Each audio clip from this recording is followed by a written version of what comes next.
और माइनॉरिटीज़ के जो तहफ़्फ़ुज़ात हैं इस्लाम में, वो त्राल के मुसलमानों ने पूरे किए। लीडरों की इज़्ज़त नहीं रखते हो, जब आप अपने वर्करों की इज़्ज़त नहीं रखते हो, तो उस पार्टी में क्यों रहते? ऐसे आदमी को मैंडेट मिला जो ना कभी पार्टी में था, ना अभी भी मेंबर था। मैं बीजेपी भी ज्वाइन कर सकता था। मुझे जो त्राल वालों ने वोट दिया है, वो मुझे प्रो कश्मीरी होने का वोट दिया। ये जो अपने लीडरों का सख्ती में जो साथ चले, उन लीडरों का तहफ़्फ़ुज़ नहीं कर सकता, वो कौम का तहफ़्फ़ुज़ क्या करे? नहीं है कि कश्मीरी पढ़तू को कुछ मिल रहा है, लेकिन कश्मीरी सिखों के लिए आज तक इन्होंने कुछ नहीं। इंजीनियर रशीद साहब की रही, हमारी डिमांड रहेगी कि उन सारे कैदियों को यहाँ कश्मीर के जेलों में लाया जाए, सो डैट उनके साथ इंसाफ पकड़ के ले जाती थी। जब धमकियाँ मिलती थी, उस वक्त हम इस पार्टी के साथ टिके रहे और वो लीडर भाग गए। आज वो लीडर वापस आ रहे हैं, उन लीडरों को आप मालाएँ डाल रहे हैं। पार्टी कोई बड़ी और छोटी नहीं होती है, लोग बनाते हैं। जब 1999 में इन्होंने पार्टी शुरू की, तो ये ऐसी ही पार्टी थी। लोग आते गए, कारवां बनता गया। लेकिन जब आप किसी पार्टी का दामन थामते हो, तो एक आइडियालॉजी लेके थामते हो। मैंने 12 साल पहले इनके जो उस वक्त के कायद मुफ्ती मोहम्मद सईद साहब थे, तो उनको देख के, महबूबा मुफ्ती जी की पॉलिसीज़ को देख के पार्टी ज्वाइन की थी। लेकिन जो एक टर्माइल बीच में आया 2019 के बाद, जब सारे इनके लीडर भाग गए, इनके रिश्तेदार भाग गए, इनके दोस्त भाग गए, लोगों ने नौकरियां करनी शुरू कर दी, घरों से भी लोग भाग गए, कोई इनका नाम लेने को तैयार नहीं था, तो मैं वाहिद आदमी वहाँ उस वक्त पूरा मैदान पे खड़ा था और कश्मीर की बात, कश्मीरियत की बात, पार्टी की बात करता रहा।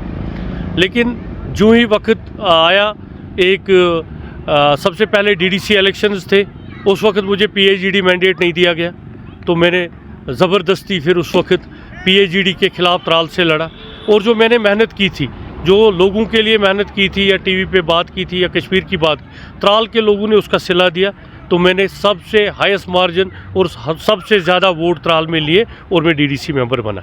मैं वहाँ की मेजॉरिटी कम्युनिटी का, वहाँ के लोगों का शुक्रगुजार हूँ, क्योंकि उन्होंने ये नहीं देखा कि ये एक सिख है, ये एक माइनॉरिटी कम्युनिटी का आदमी है, तो उन्होंने मुझे, मेरे काम को, मेरे किरदार को वोट डाले और अपने मज़हब की इज़्ज़त रखी, जो इस्लाम कहता है कि हर किसी को यहाँ पूरे हुकूक मिलने चाहिए। और माइनॉरिटीज़ के जो तहफ़्फ़ुज़ात हैं इस्लाम में, वो त्राल के मुसलमानों ने पूरे किए। जब वक्त गुज़रता गया, जब हमारी बात होती रही, तो मुझे पार्टी से कहीं ना कहीं मुझे मैंडेट का गिला नहीं है कि मुझे मैंडेट नहीं दिया गया, हमें कॉन्फिडेंस में नहीं लिया गया।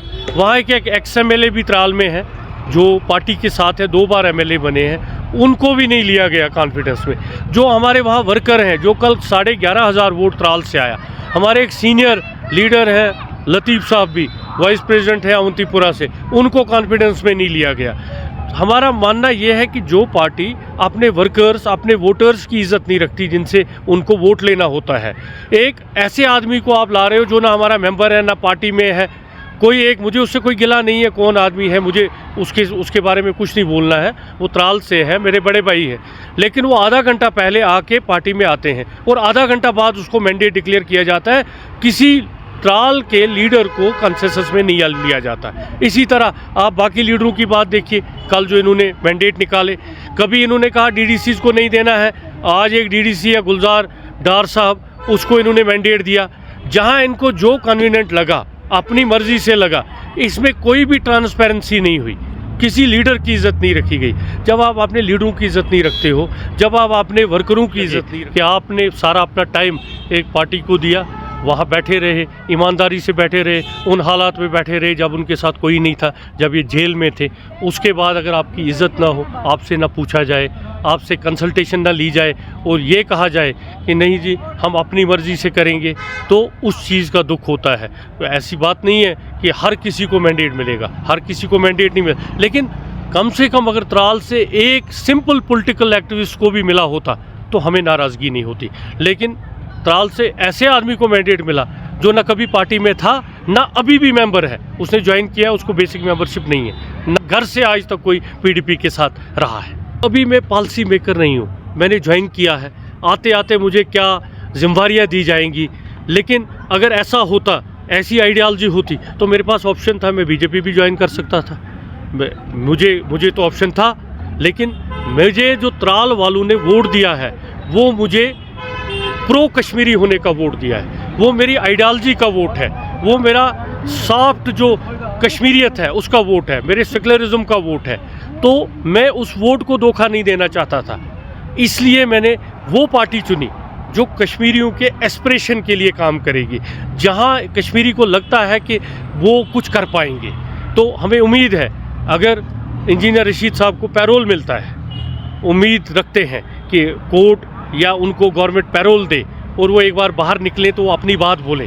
अभी तंजीम साजी होनी है, अभी मुझे वो अथराइजेशन नहीं है, लेकिन इतनी उम्मीद है कि हम जिस सिमत में चलाना चाहेंगे कोशिश करेंगे उस सिमत पे चलें। देखिए ना, आज भी अगर इस जो लोग इतने सख्त टर्माइल में और इतने सख्त हालात में इनके साथ खड़े रहे और आज भाग रहे हैं, आप सोचिए जो अपने लीडरों का सख्ती में जो साथ चले उन लीडरों का तहफ़्फ़ुज़ नहीं कर सकता, वो कौम का तहफ़्फ़ुज़ क्या करेंगे? जो अपने साथियों का तहफ़्फ़ुज़ नहीं कर सकते, जो उन अपने सिपाहियों का, अपने फुट सोल्जरों का, जिन्होंने सब कुछ पार्टी को दे दिया। मैं एक डॉक्टर हूँ, मैं पोस्ट ग्रेजुएट हूँ, मैंने सब कुछ 12 साल पहले की है, मैं अब ओवर एज भी हो गया, मैंने सब कुछ मैंने फुल टाइम पॉलिटिक्स की है। अगर वो मेरे साथ धोखा कर सकते हैं तो अवाम के साथ कौन सा या कम्युनिटीज़ के साथ कौन सा वफादारी हो सकती है। इसलिए ये एक आई ओपनर है। बहुत सारे हमारे साथी हैं जो वहाँ हैं, बहुत सारे निकलेंगे, और ये नहीं है कि हर तंजीम अपने वादा पूरा करती है, लेकिन कोशिश होती है, अपना एक मंशूर होता है। मैं माइनॉरिटी को रिप्रेजेंट करता हूँ, अपनी सिख कौम को, माइनॉरिटी को। मेरी पिछली गवर्नमेंट में भी मेरी कौम के साथ मेरे सिख कौम जो है, हमें कोई रिप्रेजेंटेशन नहीं दी गई, कोई वीसी नहीं बनाया गया, कोई एमएलसी नहीं बनाया गया। उसके अलावा जो 500 सीटें नॉन माइग्रेंट कश्मीरीज़ के लिए रखी थी, माइनॉरिटीज़ के लिए, उनको सिर्फ कश्मीरी पंडितों को दिया गया। वो हमारी गवर्नमेंट में हुआ। हम लोगों ने बड़ी स्ट्रगल की, सिखों ने भी सफ़र किया है इस टर्माइल के दौरान। हम अगेंस्ट नहीं है कि कश्मीरी पंडितों को कुछ मिल रहा है, लेकिन कश्मीरी सिखों के लिए आज तक इन्होंने कुछ नहीं किया। मेरी कोशिश रहेगी, हमारे मंशूर में रहेगा, और ऊपर वाले ने चाहा अगर हम कहीं पे हुकूमत में आए तो मैं कोशिश करूँगा, मैं अपने त्राल के लिए बहुत कुछ करूँ, साथ साथ कम जाने का। क्योंकि कश्मीर में ना डेवलपमेंट चाहिए लोगों को। आज डेवलपमेंट तो पीआरआई भी करते हैं, म्यूनसिपलिटी के मेयर भी करते हैं, डीडीसी मेम्बरान भी करते हैं। आज जो हमारे यहाँ पकड़ दकड़ है, जो नौजवानों को जेलों में बंद रखा जाता है, जो बाहर के जेलों में लोग बंद हैं, जो आज माँ बाप के पास पैसे नहीं हैं कि वो बाहर के जेलों में अपने बच्चों को देखने जाए या वहाँ वकील को, और ऐसा डिस्क्रिमिनेशन है कि कई जगह पे कश्मीरी जो कैदी हैं उनको वहाँ का वकील केस लड़ने के लिए तैयार नहीं होता। तो हमारी डिमांड जो इंजीनियर रशीद साहब की रही, हमारी डिमांड रहेगी कि उन सारे कैदियों को यहाँ कश्मीर के जेलों में लाया जाए, सो डैट उनके साथ इंसाफ हो, कम से कम उनके पेरेंट्स, उनके रिश्तेदार, उनके दोस्त उनसे मिल पाएँ। और जो आज ये ड्रग वाली लत पड़ी है, ये एक डिप्रेशन है। अगर हम किसी बंदे को कहते हैं जी ये ड्रग्स में मुब्तला है, वो उसकी गलती नहीं है, वो जो हमने सोसाइटी एक क्रिएट की, जो ये 30 साल का एक स्ट्रेस है, इस पे कोई भी पार्टी तैयार नहीं है काम करने को। हम सिर्फ कहते हैं, हम सेमिनार करते हैं, तो हमारा रहेगा। दूसरा सबसे बड़ी बात कि पहली रीजनल पार्टी इंजीनियर रशीद साहब को मैं मुबारकबाद दूंगा कि इन्होंने एक इनिशिएटिव लिया कि माइक्रोस्कोपिक माइनॉरिटी जो है, सिख माइनॉरिटी, मैं जी इनको मैंडेट दूंगा, मैं इनको इलेक्टोरल पॉलिटिक्स में जगह दूंगा कि इनकी ये भी अपनी स्ट्रेंथ दिखाएं, ये भी कहें। हालांकि हमारी पार्टी ने बहुत बार दावा किया, हमारी पार्टी के जो मीडिया एडवाइज़र है उन्होंने गुरुद्वारों में कहा सिखों को पॉलिटिक्स में आना चाहिए, एक्टिवली पॉलिटिक्स, लेकिन खुद मैंडेट नहीं देंगे। रीजनल पार्टी चाहे आज नेशनल कॉन्फ्रेंस है, चाहे पीडीपी है, ये माइनॉरिटी इसको मैंडेट देने को तैयार नहीं है। और आज इंजीनियर रशीद साहब ने एक सेट किया फार्मूला, उन्होंने कहा मैं दावत देता हूँ। इवन हमारे जो जनरल सेक्रेटरी साहब थे, उन्होंने कहा अगर कश्मीरी पंडित भी कोई चाहता है इंजीनियर रशीद साहब की पार्टी से लड़ना, तो हम उनको भी वेलकम करते हैं, सिखों को भी वेलकम करते हैं, जम्मू के सिखों को भी वेलकम करते हैं। तो ये होता है, ये डेमोक्रेसी होती है, ये सोशल फैब्रिक्स होता है, ये पार्टी होती है। ना कि आपको जब ज़रूरत पड़ेगी एक सिख की, एक हिंदू की, तब आप उसको सामने लाएंगे, और जब आपको लगेगा कि नहीं अब हमें कहीं पे कोई गेन होने की ज़रूरत है, तब आप कहोगे नहीं ये माइनॉरिटी वाला है, इसको मैंडेट नहीं मिल सकता, ये नहीं जीत सकता। मैं फिर बार बार आपको कह रहा हूँ, आज भी मैं त्राल के मुसलमानों का, मेजॉरिटी कम्युनिटी का बहुत शुक्रगुजार हूँ, जो इन्होंने ये इन पार्टियों के मुंह पे एक तमाचा मारा है कि दिखा के कि नहीं, कश्मीर का मुसलमान जो है वो क्रिमिनल नहीं है। हम कहीं भी देखेंगे यहाँ कश्मीर में मेजॉरिटी या मुसलमान है, लेकिन अगर यहाँ पे कोई हिंदू रह रहा है, कोई सिख रह रहा है, वो इसलिए रह रहा है कि यहाँ का मुसलमान भाई जो है, मेजॉरिटी वाला जो है, वो उनको अच्छी तरह ट्रीट करता है, उनसे उनको ह्यूमिलेशन नहीं है। तो इसलिए जो ये पॉलिटिकल सिस्टम में एक पार्टी से दूसरी पार्टी का शिफ्ट, ये सिर्फ मैंडेट की लड़ाई नहीं है, ये डिग्निटी की लड़ाई है। अगर आप 13-14 साल भी और जो लीडर आपको भाग गए थे, जो वक्त छोड़ के भागे थे, आज आप उनको वापस ला रहे हो, आज आप उनको फिर दोबारा बिठा रहे हो। उन्होंने उन दिनों में जब पकड़ दकड़ थी, जब यूएपीए लगता था, जब हमें पुलिस पकड़ के ले जाती थी, जब धमकियां मिलती थी, उस वक्त हम इस पार्टी के साथ टिके रहे और वो लीडर भाग गए। आज वो लीडर वापस आ रहे हैं, उन लीडरों को आप मालाएं डाल रहे हो, तो पब्लिक सब कुछ जानती है, पब्लिक इसका जवाब देगी। थे और डीडीसी मेंबर हैं, उन्होंने भी रिज़ाइन किया आज, और आने सोहेल बुखारी साहब हैं चीफ स्पोक्स पर्सन, उन्होंने रिज़ाइन किया, उनका भी आपने प्रेस कॉन्फ्रेंस देखा, और आने वाले वक्त में और भी कुछ लोग वहाँ से रिज़ाइन कर रखे हैं, क्योंकि वहाँ एक ऐसा माहौल बन रहा है, वहाँ सफोकेशन क्रिएट की हुई है, वहाँ डिक्टेटरशिप शुरू की है इन्होंने।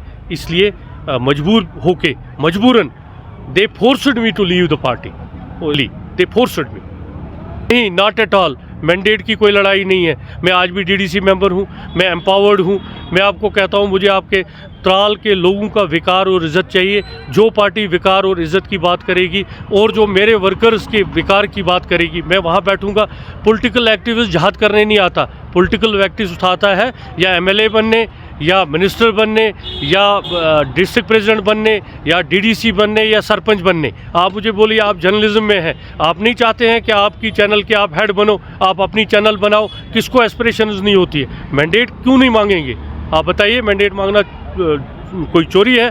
क्यों नहीं मांगेंगे मैंडेट? जिसने काम किया, जिसने लोगों के लिए काम, मैंने तो प्रूव किया, मैंने तो डिस्ट्रिक्ट पुलवामा में सबसे ज़्यादा वोट लिए हैं, मैंने तो सबसे ज़्यादा मार्जिन से जीता है। This is history. तो अगर मैं मैंडेट मांगता हूं तो इसमें चोरी वाली कोई बात नहीं है। और मैंडेट क्यों नहीं देंगे? अगर मैंने प्रूव करके दिया है, मैंने पार्टी में काम किया है, मेरी एक क्रेडिबिलिटी है, मैंने त्राल से जीता है, तो इसमें कोई ऐसी कोई गलत बात है नहीं।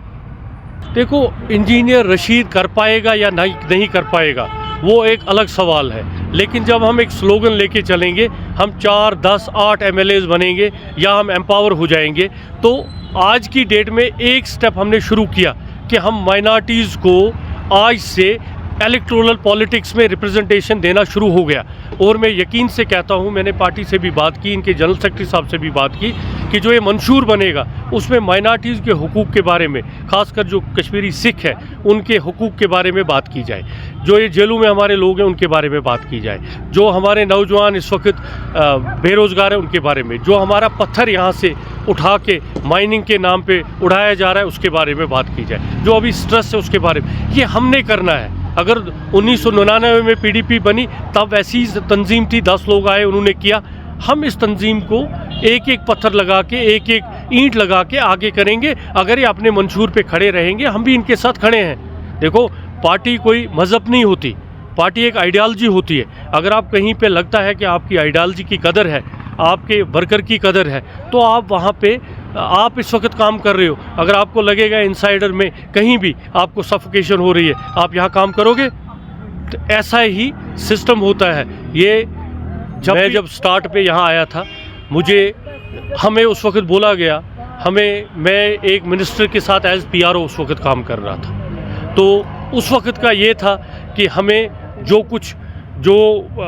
कोलेशन है, कहा गया था कि जो कुछ निकलेगा एक बड़ा मैंडेट है, जो हमें कश्मीरियों के लिए कुछ या कश्मीर के मसले का हल हो सकता है, ये एक बड़ी तंजीम है, हम इनसे करेंगे।